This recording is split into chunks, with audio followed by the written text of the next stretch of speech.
I'm Tressa Dunworth, and I'm an associate professor at the Faculty of Law. You're all very welcome here, those of you who are from outside the university, but also a big welcome to the students.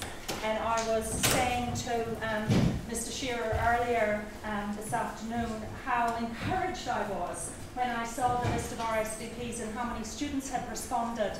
And it shows me that it isn't all just about, is this going to be in the exam?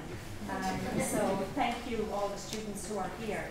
I'm not going to take up any more time. Allow me please to hand over the floor to David Shearer, who has agreed to offer the introduction, and thanks, David.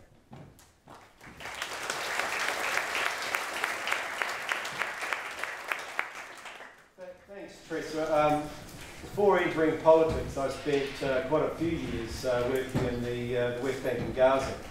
It was my opportunity while I was there to see what was actually happening on the ground and report on what was happening on the ground. We are very, very lucky to have with us today the Foreign Minister of Palestine, who has come to New Zealand. I don't think it's just because we're on the Security Council, but it's also about him moving around and talking to countries about what's actually happening in the occupied Palestinian territory. Dr. Al-Malki was formerly a doctor or a lecturer of engineering at the Birzeit University in the West Bank. He then went on to be part of civil society in a number of NGOs before joining with the government Palestinian Authority, and latterly in 2012 becoming the Minister of Foreign Affairs. He's fresh from the negotiations, unfortunately unsuccessful negotiations that were held with Israel on the future of a Palestinian state just in the last few months. And regrettably, as part of that, just before the Israeli elections happened just a few weeks ago, Prime Minister Netanyahu, as a candidate in the election, announced that he would not be welcoming and would not support a two-state solution. It always has been the policy of New Zealand governments to have a two-state solution, an Israeli state and a Palestinian state living side by side. We have at the moment a Palestinian state which has been under occupation since 1967. Moving from that state is going to take obviously some considerable effort. So we're indeed fortunate to have one of the primary people who was at the forefront, the vanguard of trying to create that and make that happen. It's my very great pleasure to welcome you here today, Excellency, and to receive a warm welcome from the University of Auckland.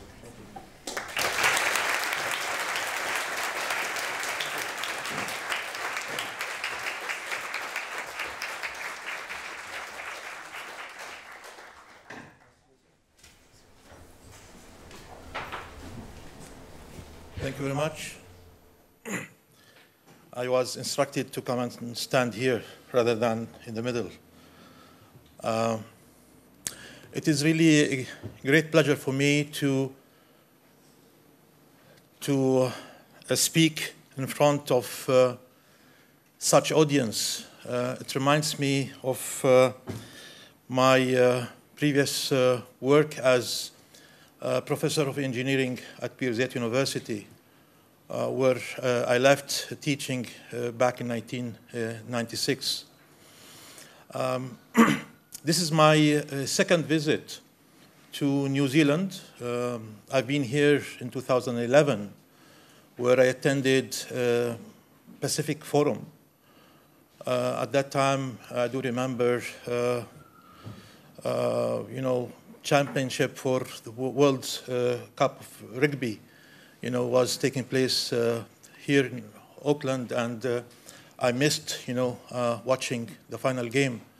But I was pleased to know that New Zealand won over France at that time. I'm here today because at one point, yes, we do try to make our voice heard, being heard among the different nations of the world, but also because we believe that we have to speak to far-reaching countries. New Zealand is one, but also because New Zealand right now is enjoying a non-permanent seat, in the Security Council. And it's very important to be able to understand what New Zealand is thinking in using its seat within the Security Council when it comes to Israeli-Palestinian conflict and the Palestinian issue. I do enjoy a very good working relationship with the current Foreign Minister, Honorable Mr. Macaulay.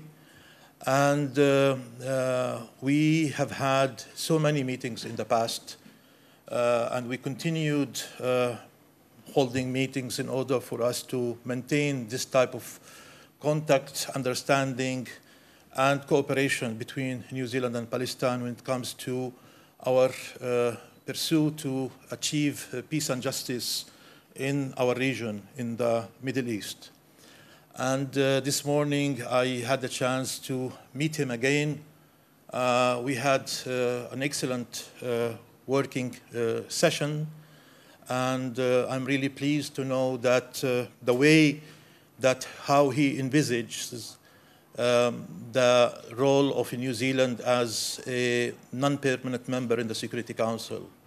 He wants New Zealand to be the voice not only of the Western Hemisphere, but the voice of the unheard member states within the United Nations. And that's why New Zealand is keen to be an example of something different, something new in the Security Council, to speak on behalf of the rest of the countries who are not represented in the Security Council.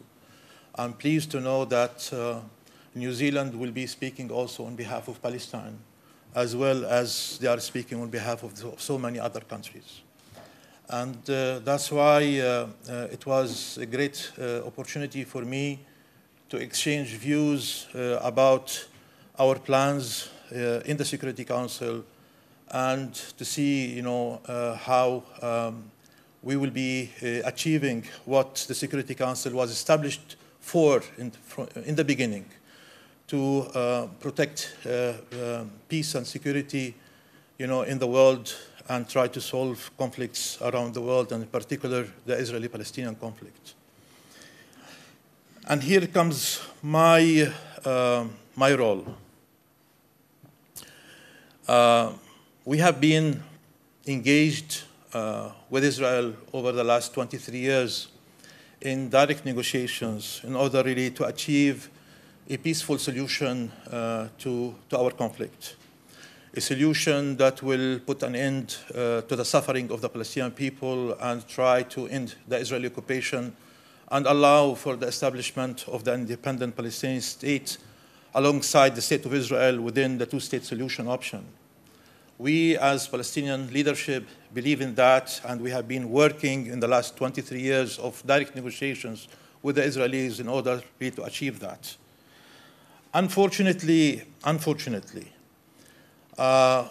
we did not achieve that.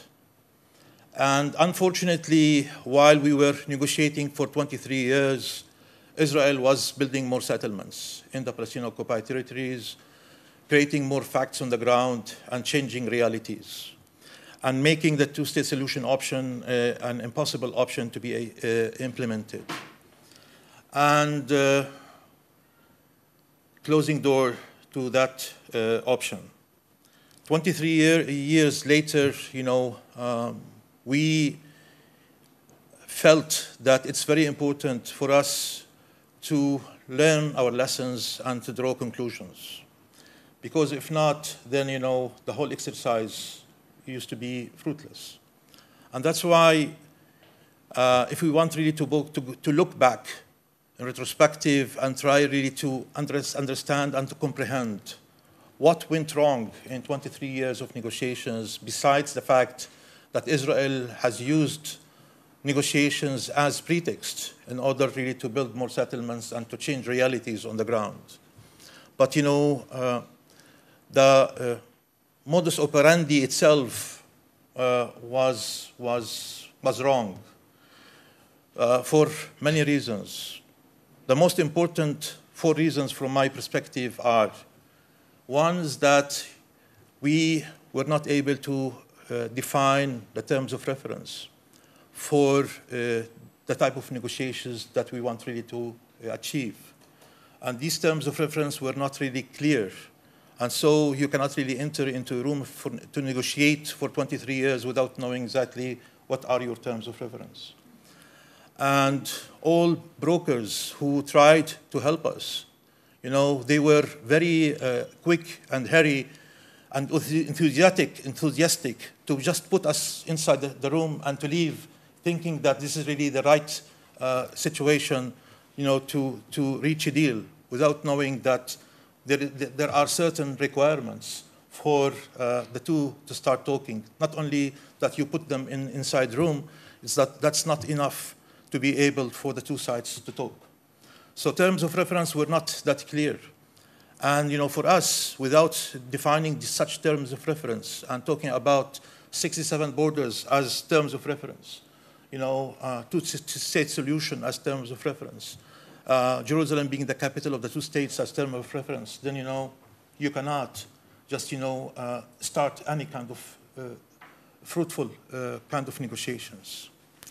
The second point that we have discovered from the beginning, but we can really speak out loudly after 23 years of direct negotiations, is about the role of the third party.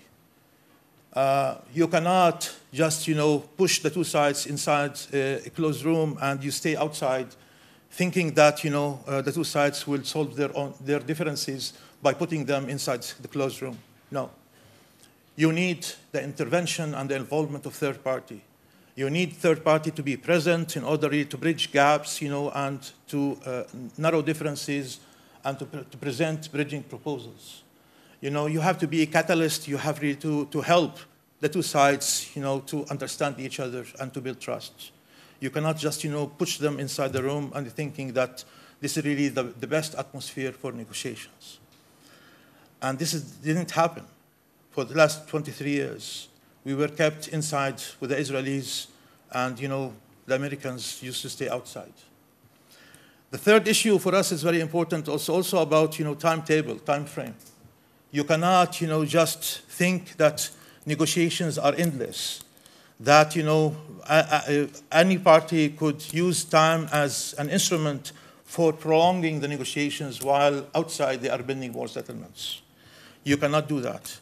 You have to define a timetable. You have to say, well, guys, you have 1 month. Guys, you have 1 year. Guys, you have 10 years. Guys, you have 100 years. But at least, we should know that there is a time limit to such a process. Without defining a time limit, then, there is one side who's abusing, the lack of defining a timetable. And exactly what has happened with us in the last 23 years of negotiations. And the fourth one,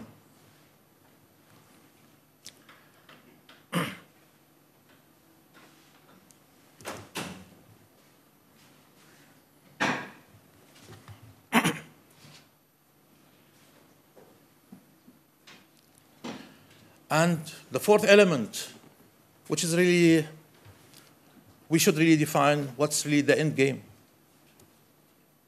Why we are negotiating? For what purpose? Are we negotiating for the sake of negotiations, or we are negotiating for something else? And if that's something else, then what's that something else? That's important. Because if I want to take what Netanyahu has said during election campaign, that as long as I am prime minister, I won't allow a Palestinian state to emerge, then, what are we talking about? What's the end game of such negotiations? Are we negotiating for what? For, conflict management or for conflict resolution?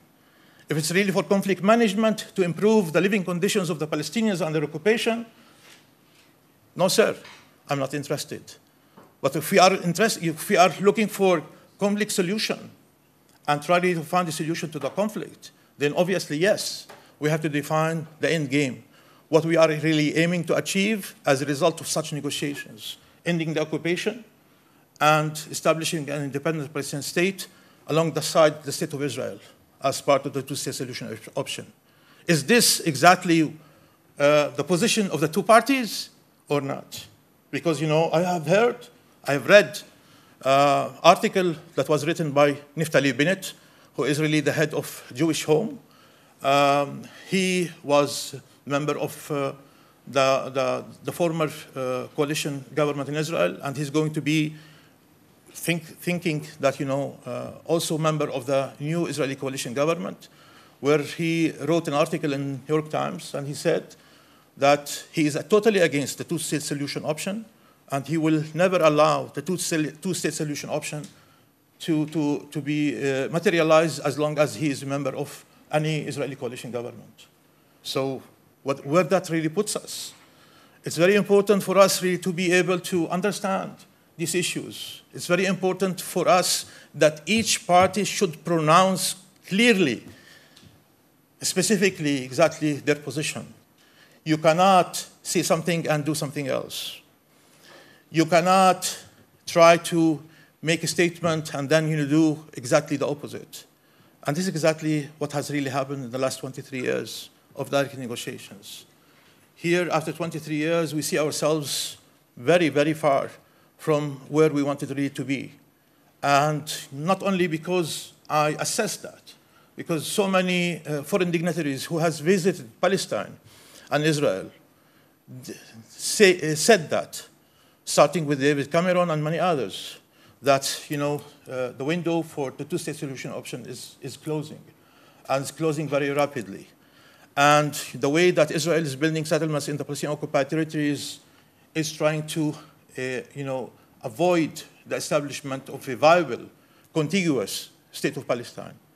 So here, you know, we'll see that, you know, there was one party who was really working hard in order to achieve that objective of two-state solution, and there was another party who was sitting to negotiate, but in reality was working against negotiations and against the establishment of the real objective of finding a Palestinian state along the two-state solution option.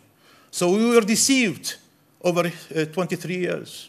And this is why, you know, if anyone dares to stand up in the United Nations, in the Security Council, and to tell us, we, the Palestinians, that, you know, guys, why don't you go back to negotiate in the same format that has existed in 23 years? We'll tell him, you know, you have to learn history, you know, and you have to understand what really has happened.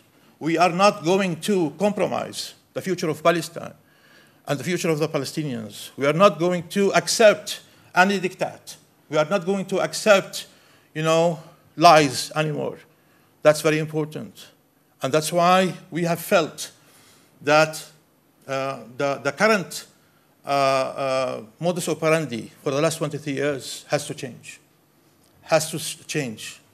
And that's why we, the Palestinian side, felt that the only way to change that modus operandi is to go to the Security Council and to present a resolution in the Security Council where we ask for one simple issue: to put a date for ending the occupation.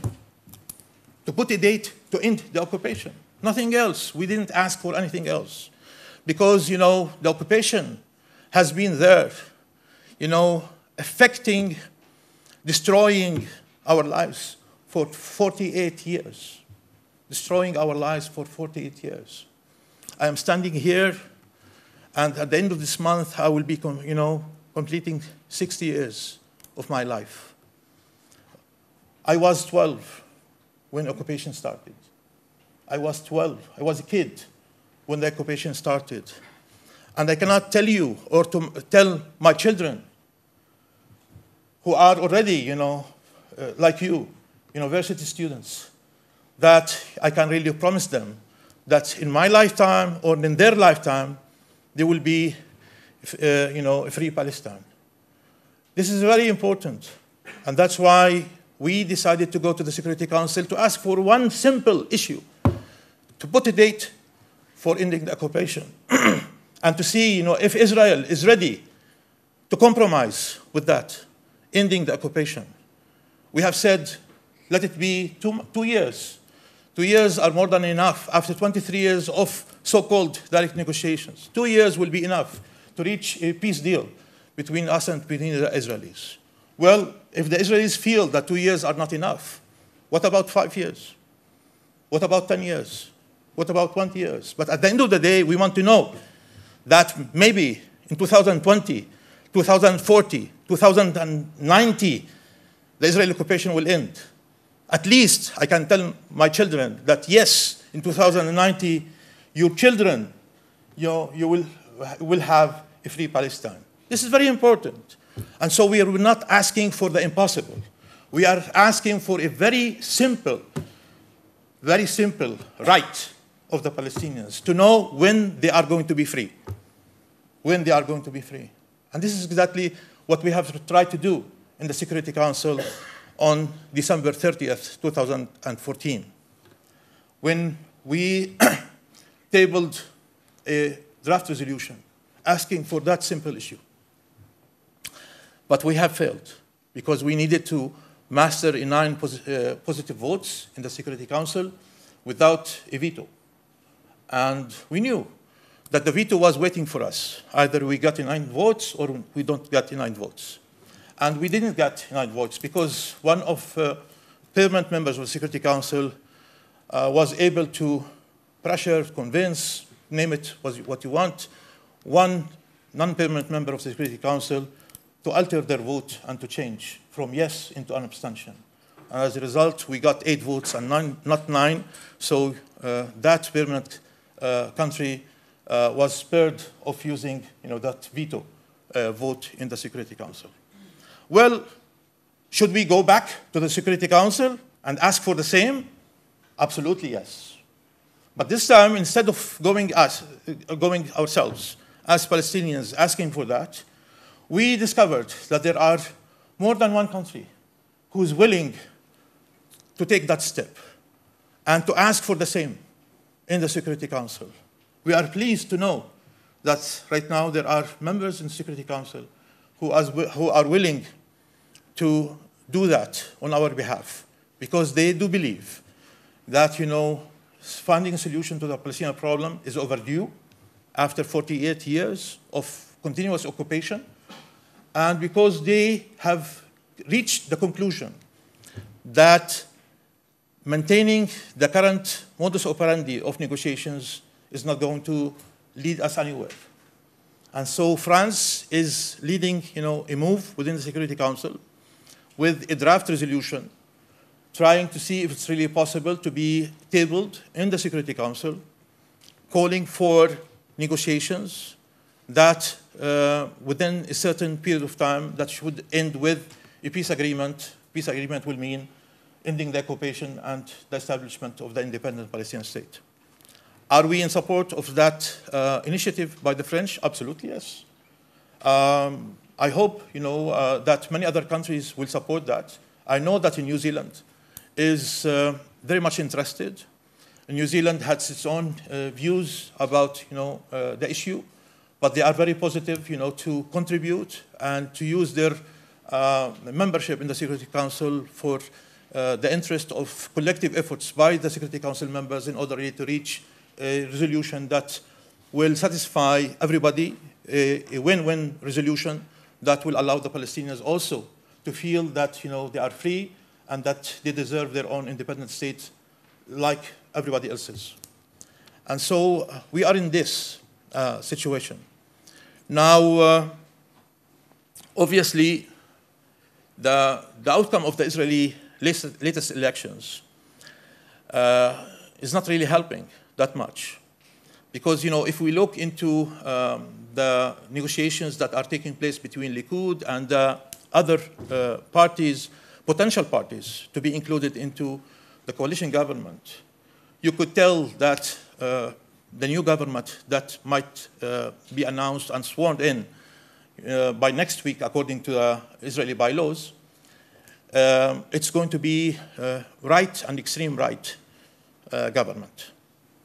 Extreme right government.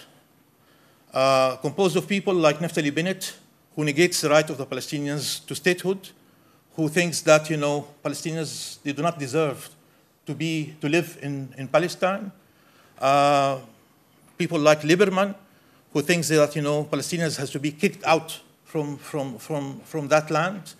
And the Haredim, who also, you know, think that, you know, the holy sites, especially the one in Jerusalem, Al-Haram Sharif, Al-Aqsa Mosque, is a pure Jewish, you know, site. So here, you know, we are having certain difficulties, even, you know, to comprehend, you know, what could be done with such a possible government when it's going to be sworn in, you know, within a week, and how we are going to envisage possibility for any kind of resumption of talks, you know, if the French initiative will succeed in the Security Council, or, you know, if something else really happens. And obviously, you know, we are trying our best as Palestine to try to master full support among, you know, countries all over the world. Last week we were in Jakarta, where Asia-Africa Summit was really held, commemorating the 60th anniversary of Bandung. You know, Bandung, you know, it happened 60 years ago when 29 countries from Asia and Africa met in order to show that they are neutral from East and West at that particular time. And after that, non-aligned movement was established as a result of it. So more than 109 countries did assemble in Jakarta and in Bandung, and they themselves, you know, they have really thrown all their support behind Palestine. It's very important, really, for us to feel that there is clear recognition among many countries of the world about the plight of the Palestinians and the right of the Palestinians to self-determination and to independence. And we are not really asking anything else but, you know, self-determination and independence. And we are ready to compromise, you know, in terms of relationship with the State of Israel. And that's why, you know, President Mahmoud Abbas, the Palestinian president, has shown a great level of readiness, you know, to extend, you know, his hand with the Israeli Prime Minister to see if there is any possibility to reach out to certain understanding, you know, that will allow for ending the occupation and for the establishment of the independent Palestinian state alongside the State of Israel. We are extremely hopeful, despite the difficulties in which we live in. You know, the situation in the Palestinian occupied territories is not an easy one. It's extremely, extremely difficult, and I don't know how many of you have visited Palestine and have really lived the way that we do live. You know, with checkpoints, roadblocks, soldiers everywhere, with a special permit that, you know, without it you cannot really move from one place to another. Roads, segregated roads for settlers and roads for Palestinians, buses only for Palestinians and for settlers, etc., etc. You know, it reminds me of what I used to read and about a situation that used to exist somewhere else in South Africa. And when Bishop Desmond Tutu himself came to visit Palestine, he was amazed to see the situation in Palestine, where he said, what I have really witnessed in Palestine is much worse than what I used to live in South Africa, apartheid. Well, we don't want that really to happen. We don't really want that to happen to anyone, and you know, in particular to our children and to our grandchildren. As I said, you know, when I was 12 years old when occupation started, and right now 60, my oldest son, he already finished his master's from Ireland, Dublin, in electromechanical, specialized in nanotechnology. But when he finished high school, he needed to leave, Palestine, and it was the first time for him, to leave Palestine. And he used to see roadblocks, settlers with guns, soldiers manning checkpoints, etc., and always not going out without carrying, his identity card all the time because, he will be asked about it, etc. And the first thing that, he did when he arrived to Dublin is really to call his father and to said, I understood now and I discovered what freedom means. For the first time in my life, I can walk freely. No one is asking me for my identity card or asking me where I am going, where I am coming from, or, stopping me. And so the moment that he said that to me, I felt this is the time that, I have lost my child. Because, if he has able to discover what freedom means, in Dublin, why he's going to come back to Palestine where freedom is lacking? And so I took the responsibility that if I want to do something for Palestine, I have to do it also for my child, to make sure that, he's going to come back to Palestine, a free Palestine. And so we are working very hard in order really to achieve that. We are working very hard to see Palestine free. And I would like very much to see that, among you, there will be many people who have really enjoyed freedom to also support the quest of Palestinians to achieve the same. Thank you very much.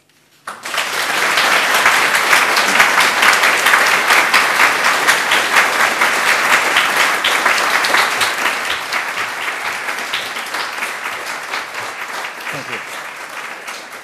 Stand here to take questions. Okay. Thank you. The floor is now going to open for questions. We're going to have some people with microphones on either side.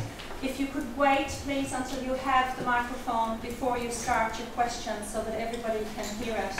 I'd also ask that you explain who you are, just say who you are for the Minister before you start your question.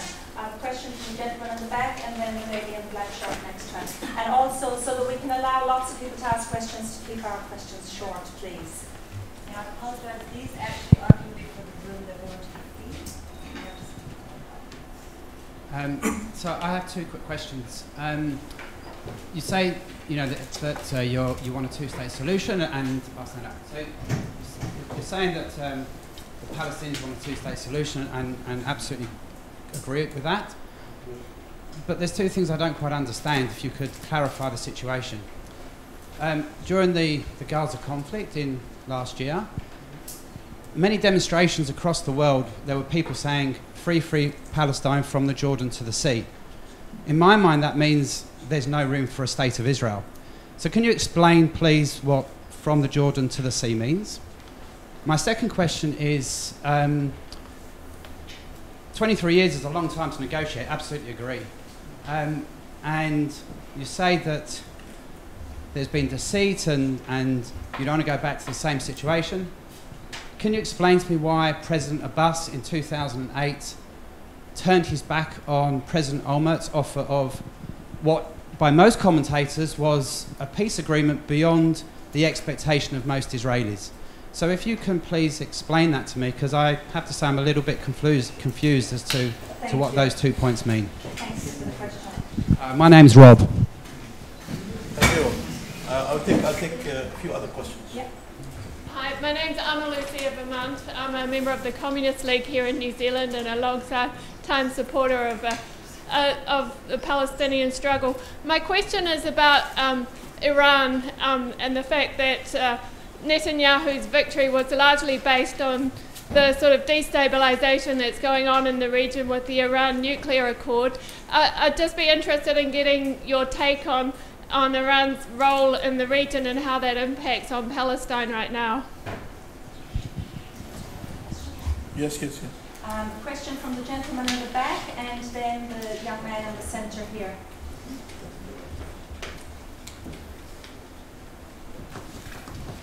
Hi there. You mentioned this morning that New Zealand will be... Could you say who you are, please. Thank you. My name is Martin. You mentioned this morning that New Zealand will be speaking on behalf of Palestine in the Security Council. I think that's wonderful. But what agreement or understanding have you reached with New Zealand that allows you or informs you to make such a statement? Thank you.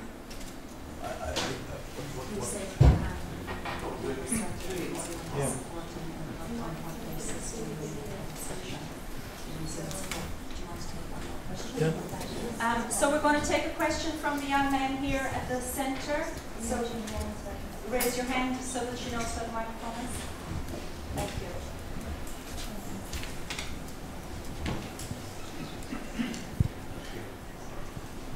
Marhaba. Thank you for coming.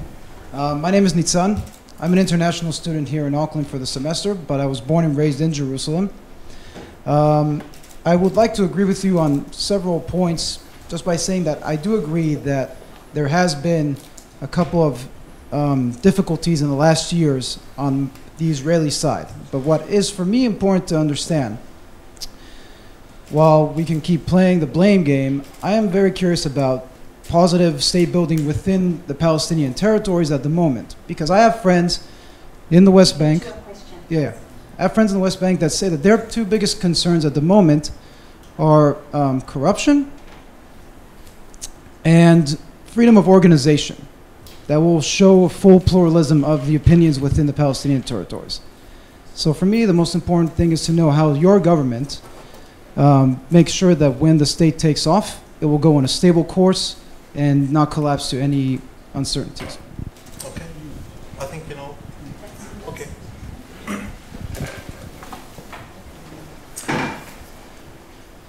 Well, you know, I'm not really responsible for slogans that were raised in during manifestations, you know, in Europe. Should I be blamed for that? You know, it's very strange blaming me for slogans that were raised in a specific, you know, city in Europe, saying that, you know, from Jordan to sea. Well, at least, you know, you should judge what I have said. When I've said that, you know, what we are asking for terms of reference, 67 borders, two-state solution, Jerusalem being the capital of the two states, you know, and based on that, you know, you judge the Palestinian position. You know, I have no problem to this. 2008, I don't know who really, yes, it was so close. The discussions that President Mahmoud Abbas have had with Prime Minister Riad Al-Malki were so close to, you know, to strike a deal, to close a deal. I don't know, you know, what happened then that really prevented such deal from taking place. It was sudden that, you know, people have really opened corruption file against Al-Malki as Prime Minister, that he was receiving, you know, certain services from France for trips abroad, and as a result, you know, framed him or not framed him, doesn't matter, but it was really a corruption case, not in Palestine, but in Israel. And as a result of that, you know, Al-Malki had to resign, and then a different government was formed. So if there was no corruption case against Al-Malki or framed corruption case against Al-Malki, we would have really had today that agreement between Al-Malki and Mahmoud Abbas. The same thing, you know, when there were discussions between the Palestinian leadership and between late Rabin. We were so close to reach you know, a deal between Israel and Palestinians, and then, you know, a terrorist Jewish person came out and assassinated Rabin and prevented Rabin from signing a deal with the Palestinians. So yes, sometimes, you know, it is a striking, what do you call it, a striking occasion, you know, that really happens, that, you know, Rabin is being assassinated, that, you know, Al-Malki is being really framed, each and every time that there is a genuine desire among one Israeli leader to reach a deal with the Palestinians. But you know, we didn't lose that opportunity. You know, I think, you know, both of us have lost that opportunity, Israeli and Palestinians, when Olmert was, you know, charged of corruption and bribery. About Iran, look, you know, Iranians are today very much involved in this 5+1 negotiations with the United States and the rest about the nuclear deal. And, you know, it's very clear that the United States have really opted for a diplomatic solution to the Iranian nuclear issue, in contradiction to the desire of Netanyahu to have a military solution to the Iranian nuclear issue. And so until today, there are still you know, talks from the Israeli side that the military response to Iran is still valid, and might even, you know, surprise all of us, you know, by attacking Iran, even if the 5+1 will reach that type of deal with Iran. Anyway, Iranians, I'm not here, you know, to give what you call an opinion about Iran. Of course, if they strike a deal with the 5+1, it means that, you know, the Iranians will get a certain legitimacy as a regional power in our region, and you know, they are already, you know, directly involved in Iraq. They are directly involved in Syria and in Yemen, among other countries, and so it's very clear that such situation will even strengthen their presence in such countries. From our own perspective, we would like to see that 5+1 succeeds, because, you know, if that's the case, then it means that you know, conflicts of that nature, so complicated, could also be resolved through negotiations. This is really one issue. Secondly, also it means that, you know, the formula of 5+1 could be also applied to Israel-Palestine. Why not? You know, this is also very important. When I said New Zealand speaks on behalf of Palestine, I said, you know, in the sense that what I have felt this morning, that, you know, New Zealand tries to speak, you know, on behalf of the 193 countries who are not really represented in the Security Council. And Palestine, as not represented in the Security Council, we believe that, you know, New Zealand could also represent us in that sense. So on what basis?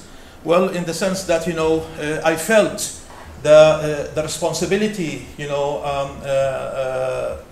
that, you know, New Zealand shows great responsibility in taking up such position in the Security Council, and they have really behaved until this moment in very responsive way, speaking to all countries and trying really to learn their issues and try to be the voice of many countries who are not represented in the Security Council. This is exactly what I meant when I said, you know, also in terms of Palestine. Not necessarily they will carry the flag of Palestine and enter the Security Council. Well, you know, you have to be very careful, you know, in what you think. Now, in terms of corruption, you know, I thought you were describing Israel rather than Palestine. Because... just because you don't have organized institutions that will criticize that. Okay. You know, at least, you know, our budget is being really put in the internet. Anyone could see our budget on a weekly basis in terms of really where the money goes. And this is really the most transparent approach in our case. We were not lenient at all when we look into any corruption case. But you know, I don't want to go, you know, in Israel and to say who's who, you know, in terms of corruption. But I think this is really an issue, a plight that is affecting many countries. Many countries, power corrupts, and we have seen that, in many countries around the world. So yes, we are trying to learn from countries around, especially what's happening inside Israel, and not to repeat, the cases of corruption that we have seen in Israel. Freedom of organization. Look, I taught at the university for 15 years. I was head of Palestinian NGO for maybe 15 years, 20 years. Our ambassador to Sydney and here has been also head of Palestinian NGO for so many years. And we never felt that there is any kind of coercion or any kind of intimidation to our work. We have been organizers of civil society, and we were critical of government when we felt that as representative civil society have to be critical of the government. And so this is really the case now. To talk about freedom of organization, of course, we have a pluralistic kind of system in Palestine where different political parties operate, demonstrate. Civil society is the most active civil society in the whole region, including, in Israel. And we are proud of that situation. Is that really enough? Probably not. We always have to be better than many others and than what we have today. And we are aiming to achieve that. Within the Palestinian government, most of us come from private sector, from civil society, and we do understand what these issues mean, and that's why we are determined as Palestinian government that issues of transparency, accountability, rule of law, democracy, social justice, equality, all of that are well respected and well accepted by all of us, and this is exactly the aim of our government. Thank you. We still have some time for more questions, so I have 3 already. The gentleman at the very back, those with the microphones, the gentleman at the very back, if you could raise your hand right in front of the camera. Yeah, you're looking at me. Yes, this man here. Yep. First, and then I have. The next question will be here, and the next question will be here, and then we'll see how we go. My name is Jack Woodward. I'm really basically very sympathetic to the Palestinian cause. I do think that with approximately 6 million Israelis and an equal number of Palestinians within historic Palestine at the moment, to carry on as at the moment is unsustainable. But I'd like our speaker to expand on the last point that he was making. We do need, or we would expect to see, a unified leadership leading to the unified state of Palestine, and we all know about the differences that there have been between Hamas and Fatah and other things. What is the potential for a unified leadership in Palestine going forward? Okay. Thank you. And this gentleman here, and then in the row next to him is the next question. Then you can pass the microphone. Shalom, salam alaikum. Thank you for coming to speak to us here. Thank you. My name is Lenny Blocksberg.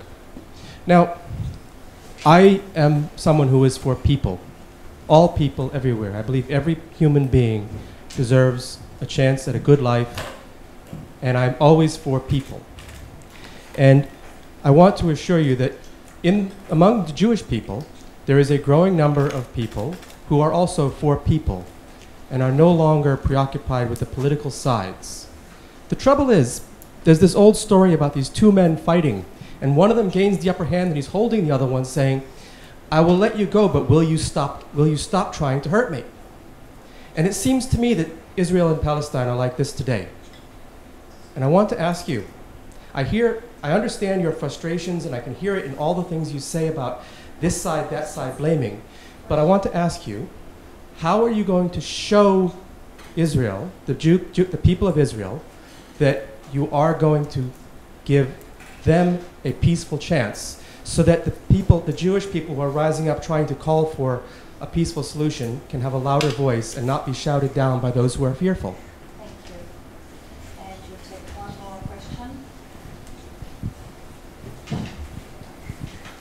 Hi, my name's Joshua. I'm a member of the Students for Justice in Palestine group that's active on campus.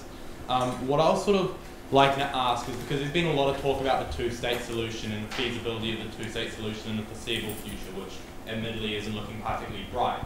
But to sort of expand on the end game of the end game, in regards to the territories of the Gaza and West Bank territories compared to that of the contiguous area that's administered by Israel, it's like, because there's a recognition that obviously the areas which are governed by Palestinian authorities are inherently less valuable and have a number of geographic disadvantages over that which is occupied by Israel. Is this a significant concern? Is there any view at sort of equitable integration of the two states in the very, very distant future, perhaps, as a way to be a more feasible, sustainable sort of cultural area for both groups in the long term? And how would that be achieved within some sort of framework? Thank you. Okay. Well, it is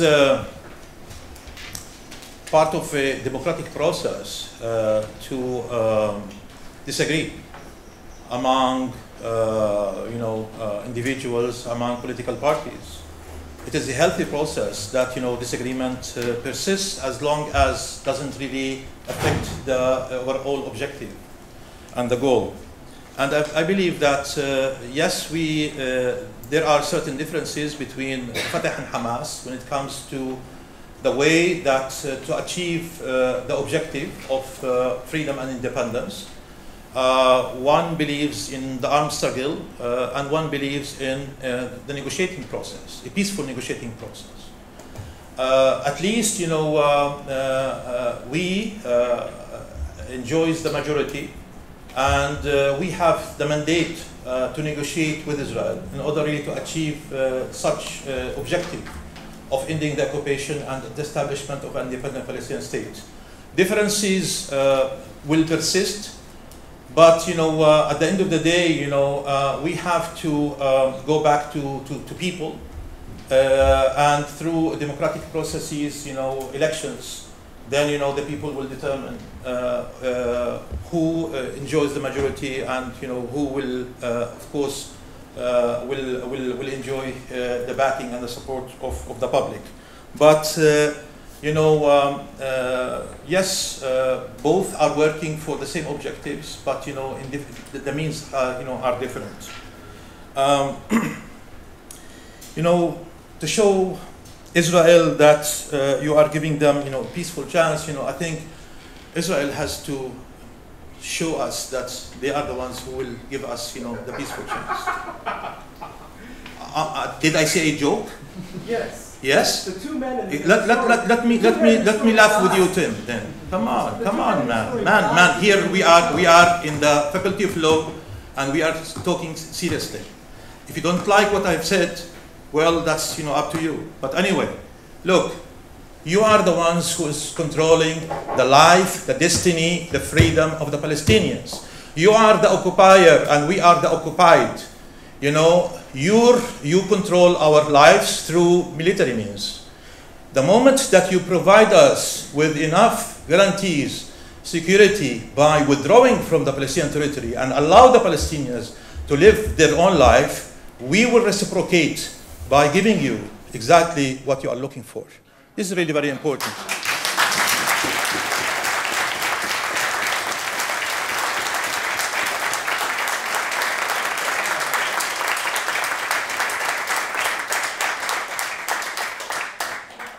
Excuse me, sir. Can you take a please, sir? Can you take a seat? No, I can't. Please, sir. I'm asking you to take a seat. As an Israeli, Please, sir. is inappropriate. He's not an Israeli. Please, Well, it's sir. inappropriate and interrupting, but it's supposed to be a constructive dialogue. It's important to distinguish between Israelis and Jews. No, no, no, no, no, no, no. No, no, no, no, no. You are misunderstanding everything.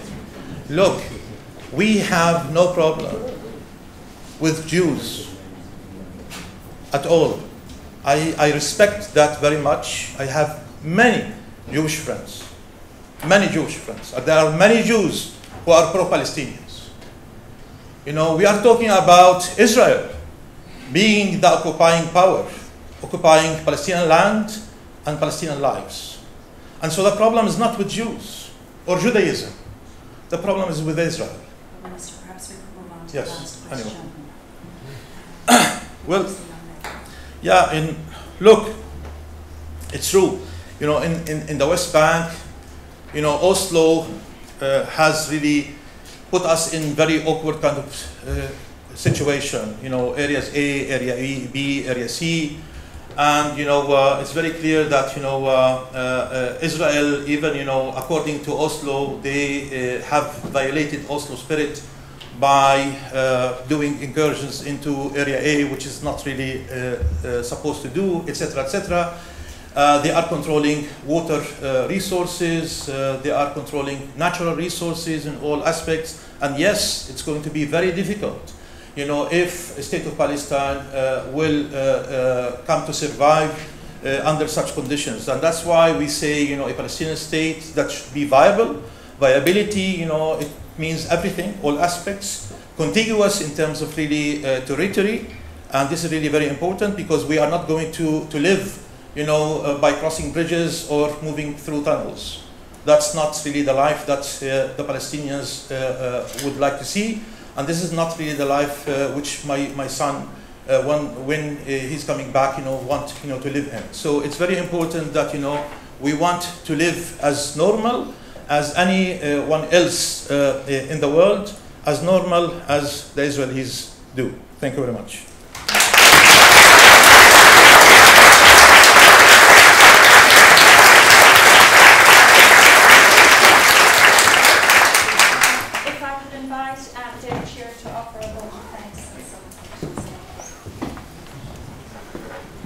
Can I just, on behalf of you all, politician away from the microphone, John.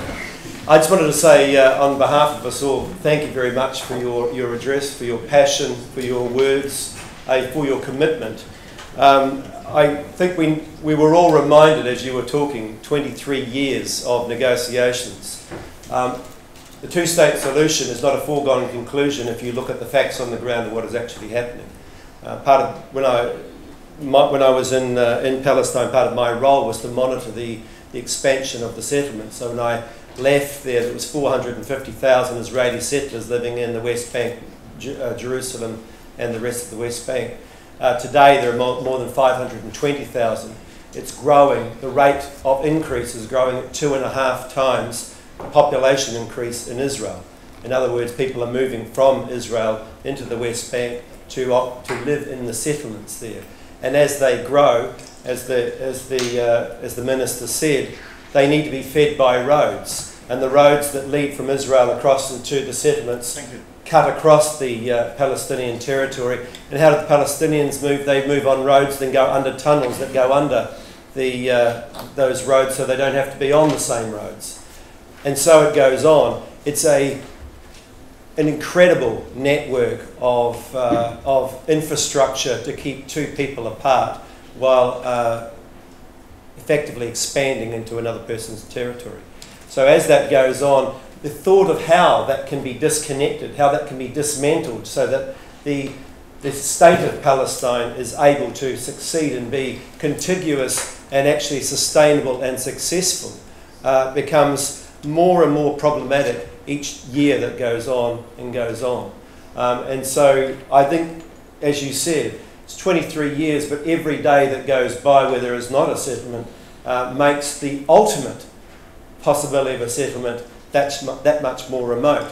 And this is remember, this is obviously it's a conflict between Palestinians and Israelis, but it's also everything that happens in this part of the world ripples out right across the Middle East, and right across the rest of the world as well. It plants the seeds of conflict in everywhere else in the world. So as New Zealanders, we have as much responsibility, I think, on the Security Council to be able to support the two-state solution as we have done in the past, as passionately and as much as we can, particularly as we hold that role on the Security Council.